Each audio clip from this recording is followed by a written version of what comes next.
আসসালামু আলাইকুম। প্রিয় দর্শক, বিএনপির ভারপ্রাপ্ত চেয়ারপারসন জনাব তারেক রহমান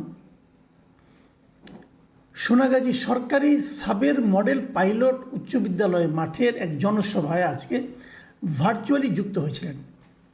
এ ধরনের বিভিন্ন সভায়, বাংলাদেশের বিভিন্ন আলোচনা সভায়, বিভিন্ন ওয়ার্কশপে, জনসভায়, বিএনপির অথবা বিএনপির অঙ্গ সংগঠনের সভায় জনাব তারেক রহমান প্রায়ই লন্ডন থেকে ভার্চুয়ালি যুক্ত হন। উনি নিজে কিছু কথা বলেন, সভায় যারা উপস্থিত থাকেন তাদেরকে উনি দেখেন ওখান থেকে ভার্চুয়ালি, এই রিয়েকশনটা বোঝার চেষ্টা করেন। নিজে ওনার দলের যে সামনের দিক নির্দেশনা সেগুলি উনি দেন। এটা আমি দেখেছি, উনি দূরে থাকলেও সবসময় সক্রিয় থাকেন। তো আজকেও ছিলেন। আজকে যে কারণে ছিলেন, উনি একটা প্রতিষ্ঠানের, একটা সংগঠনের উনি প্রধান পৃষ্ঠপোষক। সেই সংগঠনটা হলো আমরা বিএনপি পরিবার। এই সংগঠনের উনি প্রধান পৃষ্ঠপোষক আর কি। সেই সংগঠনের উদ্যোগে ফেনী, নোয়াখালী, লক্ষ্মীপুর এই জেলাগুলোতে জুলাই আগস্ট বিপ্লবে যে ৪৫ জন শহীদ হয়েছিল, যা এরকম ৪৫টা পরিবারকে এই সংগঠনের পক্ষ থেকে আর্থিক সহায়তা দেওয়া হয়। এবং সেই সঙ্গে আওয়ামী শাসনামলে র্যাবের গুলিতে নিহত মোহাম্মদ মাসুদের পরিবারকে একটা ঘর উপহার দেওয়া হয়। সেই উপলক্ষে উনি এই অনুষ্ঠানটা হয় এবং সেখানে উনি ভাষণ দেন। তো এই ধরনের ঘটনা তো আমরা বলেছি আগেও যে উনি প্রায়ই থাকেন। কিন্তু আজকের বিষয়টা আমি কেন আলাপ করছি? আজকে উনি প্রায় লম্বা একটা ভাষণ দিয়েছেন, প্রায় ২০ মিনিটের মতো মনে হলো আমার কাছে। সেই ভাষণে উনি অনেক কথা বলেছেন, কিন্তু একটা কথা আমি এর আগে কখনো শুনেছি বলে মনে করতে পারি না। সেই জিনিসটা কি, আমি আপনাকে ভাষণের ওই অংশটুকু ভিডিও দেখেছি। আমি দেখে ভিডিও থেকে হুবহু আপনাদেরকে পড়ে শোনাই। উনি কি বলেছেন? উনি বলেছেন, স্বৈরাচার মুক্ত আন্দোলনের শহীদদের আত্মার যদি যথাযথ মর্যাদা দিতে হয়, তাহলে আমাদেরকে বাংলাদেশের মানুষের গণতন্ত্রের শাসনকে প্রতিষ্ঠিত করতে হবে এবং যতদিন পর্যন্ত সেই গণতন্ত্রের শাসন প্রতিষ্ঠিত না হবে ততদিন পর্যন্ত আমাদের আন্দোলন অব্যাহত থাকবে।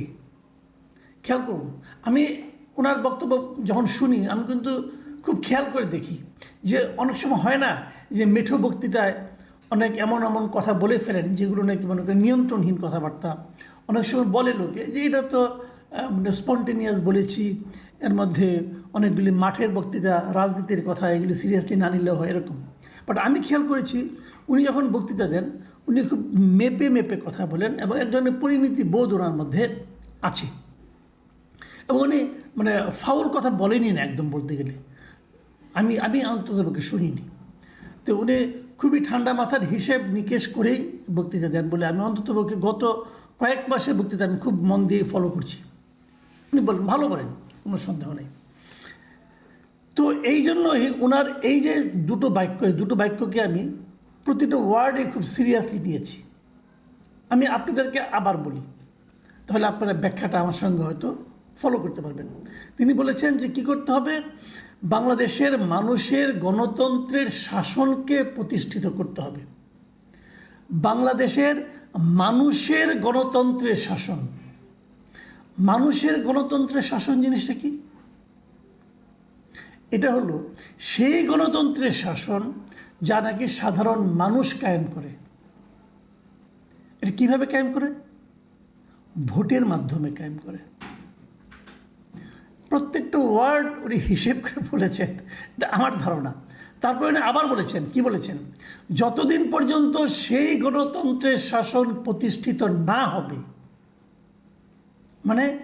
যতদিন পর্যন্ত সেই নির্বাচন না হবে, যতদিন পর্যন্ত সেই সাধারণ মানুষের যে ভোটাধিকার সেটা প্রতিষ্ঠিত না হবে এবং ভোটাধিকারের মাধ্যমে একটা শাসন প্রতিষ্ঠিত না হবে, যতদিন পর্যন্ত গণতন্ত্রের শাসন প্রতিষ্ঠিত না হবে ততদিন পর্যন্ত আমাদের আন্দোলন অব্যাহত থাকবে। এই যে আন্দোলন অব্যাহত থাকবে, এই তিনটা শব্দ হলো সবচেয়ে গুরুত্বপূর্ণ এবং আমি মনে করি সবচেয়ে ইঙ্গিতপূর্ণও বটে। একটু বলি, আমার অভিমতটা একটু বলি, আপনাদের সঙ্গে শেয়ার করি। আমি তো আর সব বুঝি তা বলবো না, আপনারা নিশ্চয়ই আপনাদের মতো করে বুঝবেন। আমার আকাঙ্ক্ষা হলো যে আমার যে কী উপলব্ধিটা এটা আপনারা একটু আপনাদের সঙ্গে মিলিয়ে নেবেন। যতটুকু মেললো না মিললে অসুবিধা নাই, তবু একটু মিলিয়ে নিলে হয় কি সব মিলিয়ে একটা আলোচনা আসতে পারে। আপনাদের মতামত থাকলে সেটাও আমাকে লিখে জানাবেন, আমরা এটা নিয়ে পরে কথা বলবো।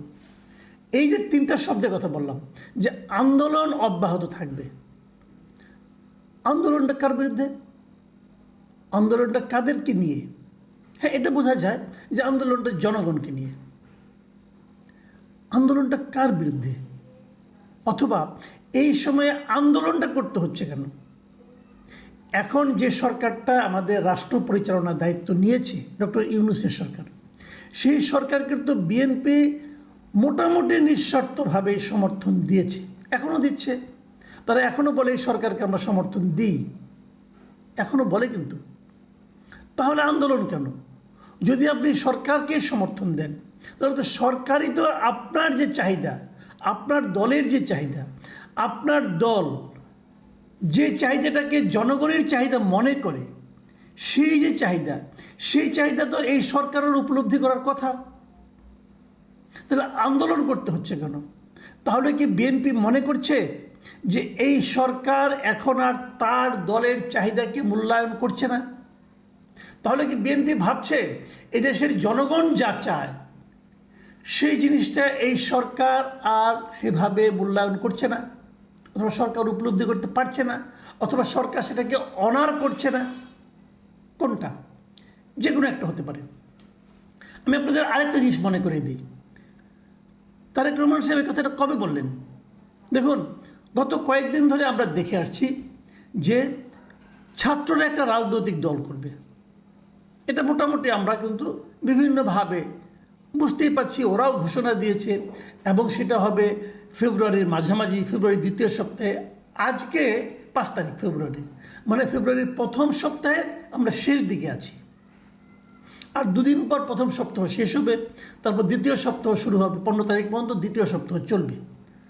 তাহলে দ্বিতীয় সপ্তাহে অথবা 20 তারিখ, তার মানে আর এই 10 থেকে 15 দিনের মধ্যে ছাত্ররা একটা রাজনৈতিক দল গঠন করবে। এবং এই রাজনৈতিক দল সম্পর্কে মোটামুটি আলোচনা হচ্ছে, আজকেও আলোচনা হয়েছে শুনলাম, আজকেও দেখলাম যে হাসনাত আবদুল্লাহ কিছু কথাবার্তা বলেছেন, এই দলের কী কাজ হবে না হবে, উনি এইটা প্রেস ব্রিফিং করেছে, অনেক কিছু হয়েছে, আরও হবে সামনে। এবং আমরা কিছুদিন আগে এটাও শুনেছি যে ডক্টর ইউনূস যুক্তরাজ্যের ফিনান্সিয়াল টাইমস পত্রিকার যে পডকাস্টে অংশ নিয়েছিলেন, সেখানে উনি বলেছিলেন যে উনি নিজেই ছাত্রদেরকে একটা রাজনৈতিক দল করার জন্য উৎসাহ দিয়েছেন, প্ররোচনা দিয়েছেন, অথবা বলেছেন যে তোমরা করো। ছাত্ররা বলেছে আমরা করব, আমাদেরকে তো কেউ চেনে না। উনি উৎসাহ দিয়ে বলেছেন যে তোমাদের দেশের সমস্ত লোক চেনে। তার মানে উনি তাদেরকে রাজনৈতিক দল করতে বলছেন। তো উনি যদি রাজনৈতিক দল করতে বলেন কাউকে, এবং সেই দলটা যদি নির্বাচনে অংশ নেয়, তাহলে সেই দলটা কি এই সরকারের, মানে ডক্টর ইউনূস সরকারের কাছ থেকে বাড়তি কিছু মাইলেজ পাবে না? অবধারিত পাবে। কারণ সেই দলটাকে তো ডক্টর ইউনূসই চাচ্ছে করার জন্য। ডক্টর ইউনূসের পছন্দের যে দলটা হবে, সেই দলটা অবশ্যই ডক্টর ইউনূসেরও পছন্দ হবে, তার সরকারেরও পছন্দ হবে। আবার এর মধ্যে এটাও আমরা শুনেছি, তার মানে ডক্টর ইউনূসের কিন্তু নির্দলীয় চেহারাটা আর থাকছে না। খেয়াল করুন, ডক্টর ইউনূসের নির্দলীয় চেহারাটা আর থাকছে না। পাশাপাশি আমরা দেখেছি ডক্টর ইউনূসের যে সরব প্রেস সেক্রেটারি, মানে সবাই, এর আগে আমরা অনেক সরকার প্রধানের প্রেস সেক্রেটারি দেখেছি, কিন্তু এত সরব প্রেস সেক্রেটারি বোধহয় কখনো দেখিনি। যাই হোক, সেই সরব প্রেস সেক্রেটারি শফিকুল আলম, উনি একটা জায়গায় বলেছেন যে এই সরকার নিরপেক্ষ কোনো সরকার নয়, নির্দলীয় কোনো সরকার নয়, এটা একটা অরাজনৈতিক সরকার নয়, এই সরকার একটা রাজনৈতিক সরকার। তার মানে উনি যেটা বলেন আমি ধরে নেই এইটাই ডক্টর ইউনূসের কথা, কারণ উনি ডক্টর ইউনূসের প্রেস সেক্রেটারি। তো প্রেস সেক্রেটারি সে বলেছেন এটা একটা রাজনৈতিক সরকার, তাহলে তো এই সরকারের অরাজনৈতিক নির্দলীয় নিরপেক্ষ যে চরিত্রটা সেটা থাকছে না। কিন্তু তাহলে যদি না থাকে, তারা যদি একটা দলের পক্ষে কথা বলতে শুরু করেন, তাহলে তো অপর একটা রাজনৈতিক দল, দেশের বৃহত্তম একটা রাজনৈতিক দল, যা বাংলাদেশের জাতীয়তাবাদী দল, সেই দলের প্রধান হিসাবে তারেক রহমানের উদ্বিগ্ন হওয়ার যথেষ্ট কারণ আছে। এবং সেই উদ্বেগেরই বহিঃপ্রকাশ কি এই কথাটা যে আমরা আন্দোলন করব যতদিন পর্যন্ত নির্বাচন না হয়। তো আমি এই পুরো বক্তব্যটাকে যদি আমার মতো করে ব্যাখ্যা করি, আমি এক বাক্যে বলি যে যতদিন পর্যন্ত একটা সুষ্ঠু অবাধ নির্বাচন না হবে ততদিন পর্যন্ত তার জন্য আমরা আন্দোলন করব। কার বিরুদ্ধে করব সেটা উনি বলেননি, কিন্তু আমরা বুঝে নিতে পারি যারা এই কাজে বাধা দিবে অথবা যারা এই কাজকে বিলম্বিত করার চেষ্টা করবে তার বিরুদ্ধে করব। এখন যদি ডক্টর ইউনূস সরকার বাধা দেয় তাহলে তার বিরুদ্ধে হবে। বিষয়টা কিন্তু আর সহজ সরল থাকলো না। এখন একটা রাজনৈতিক টানাপোড়েনের মধ্যে কিন্তু আমরা আমাদের জাতি আমাদের দেশ পড়ে গেল। রাজনৈতিক টানাপোড়েনের মধ্যে দেশ পড়াটা আমি খুব একটা অস্বাভাবিক এবং মানে অনাকাঙ্ক্ষিত বলে মনে করি না, এটা হবেই।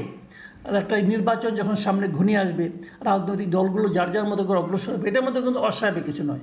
কিন্তু আমার যেটা আমার ভালো লাগছে না সেটা হলো, আমরা তো চেয়েছিলাম যে ডক্টর ইউনূসের সরকারের শেষ পর্যন্ত নির্বাচনটা পরিচালনা করুক। আমরা এটাকে একটি নির্দলীয় সরকার ভেবেছিলাম। আপনারা মনে করতে পারবেন এই মির্জা ফখরুল ইসলাম আলমগীর কিন্তু বলেছিলেন যে যদি এই সরকার তার অরাজনৈতিক চরিত্র হারিয়ে ফেলে তাহলে একটা নতুন অরাজনৈতিক সরকারের অধীনে নির্বাচন হবে। উনি কিন্তু এই ধরনের একটা কথা বলেছিলেন। তো সেই জিনিসটা কিন্তু আলটিমেটলি ঘটতে যাচ্ছে। তো এই বিষয়টা সব মিলিয়ে তাহলে কেমন দাঁড়ালো? প্রিয় দর্শক, আপনারা ভাবুন, আমরাও ভাবি, সামনের দিনগুলো দেখি, আরও দু একটা ঘটনা দেখি, তারপর হয়তো আমরা আরেকটা কনক্লুশনের দিকে যেতে পারব।